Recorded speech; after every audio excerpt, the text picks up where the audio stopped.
Sono i gemelli. Ma sarebbe più onesto dire: sono tanti. Non sono mai stato una sola versione di me. E a volte nemmeno io riesco a tenermi dietro. Cambio. Cambio spesso. Cambio idea, emozione, intenzione. E non è perché non so cosa voglio, è che voglio tutto. Tutto quello che mi fa brillare gli occhi. Tutto quello che mi stimola, che mi fa sentire vivo. E appena qualcosa smette di vibrare, io me ne vado. Non lo faccio per cattiveria, lo faccio per sopravvivenza. Perché se qualcosa mi spegne, io muoio dentro. E io ho bisogno di aria, di parole, di movimento, di stimoli. Di quella luce che mi si accende dentro quando c'è curiosità, gioco, possibilità. Mi hanno chiamato superficiale, instabile, inaffidabile, e a volte lo sono stato. Perché sì, lo ammetto, mi annoio in fretta, mi infilo nei rapporti come nei pensieri, e poi scappo. Scappo prima che diventino troppo veri, perché se mi apro davvero, mi fai male. E io sono bravo a parlare, ma non sempre a sentire. Sono intelligente, veloce, brillante. So leggere una stanza, un'emozione, una persona, in meno di un minuto. E so adattarmi. So essere ciò di cui hai bisogno. E so farlo così bene che nemmeno tu ti accorgi che sto fingendo. Nemmeno io, a volte. Sono anche quel sorriso che distrae, mentre dentro crollo. Quel messaggio divertente che nasconde il mio vuoto. Quel tutto bene che in realtà è un urlo. Mi hanno detto che sono leggero, e lo sono, ma solo perché dentro di me esistono abissi che nessuno ha mai davvero voluto esplorare. Mi perdo nei dettagli. Mi innamoro delle menti. Mi incanto per una frase detta bene, per un'idea geniale, per un gioco di sguardi che mi spinge a volere scoprire tutto. E poi, quando ci arrivo, quando non c'è più mistero, mi viene voglia di sparire. Non perché non ti ami, ma perché ho bisogno di sentirmi sempre in movimento, perché la staticità mi uccide, perché ho paura che se mi fermo verrà fuori tutto il rumore che ho dentro. E allora corro, volo, mi perdo. Ma c'è un'altra parte di me che nessuno vede, quella che vorrebbe restare, quella che sogna di sentirsi al sicuro in un abbraccio, quella che scrive lettere che non invia mai, quella che ha così paura di non essere mai abbastanza da trasformarsi in troppe per compensare.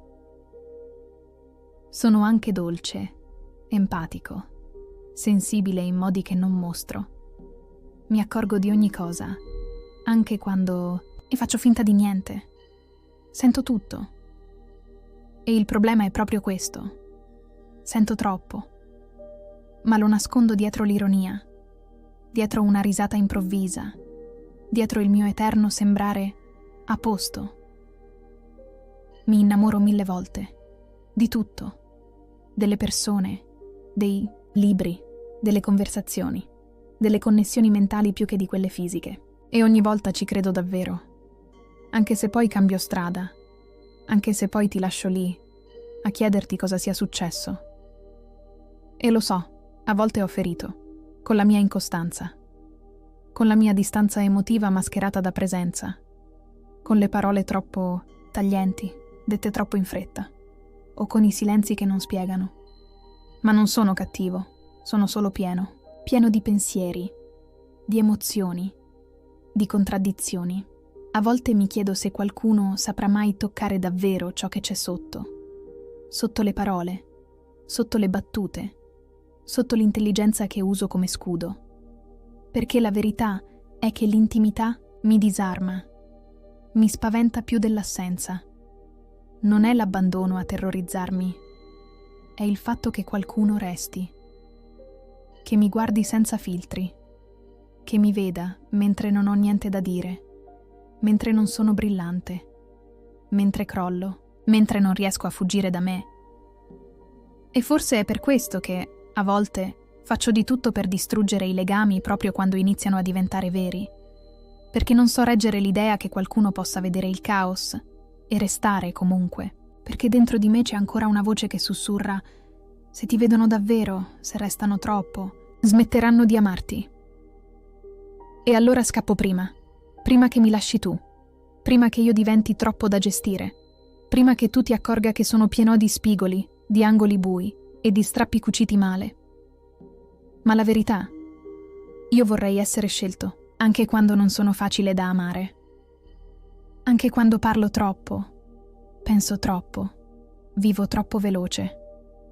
Vorrei qualcuno che mi tenga per mano mentre cambio e non mi chieda di fermarmi. Qualcuno che capisca che anche il mio modo di andarmene, a volte, è un modo disperato di restare. E oggi mi scrivo.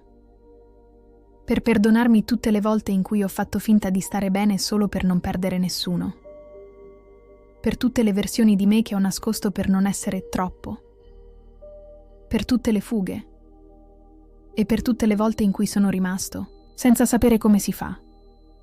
Mi scrivo per ricordarmi che posso amare e restare, che non devo scegliere tra leggerezza e profondità, che la mia mente non è un difetto, che la mia irrequietezza è solo sete, e se qualcuno mi dice che sono troppo incostante, troppo aerea, troppo impossibile da capire, sorrido e rispondo: non sono qui per essere capito, sono qui per essere vissuto.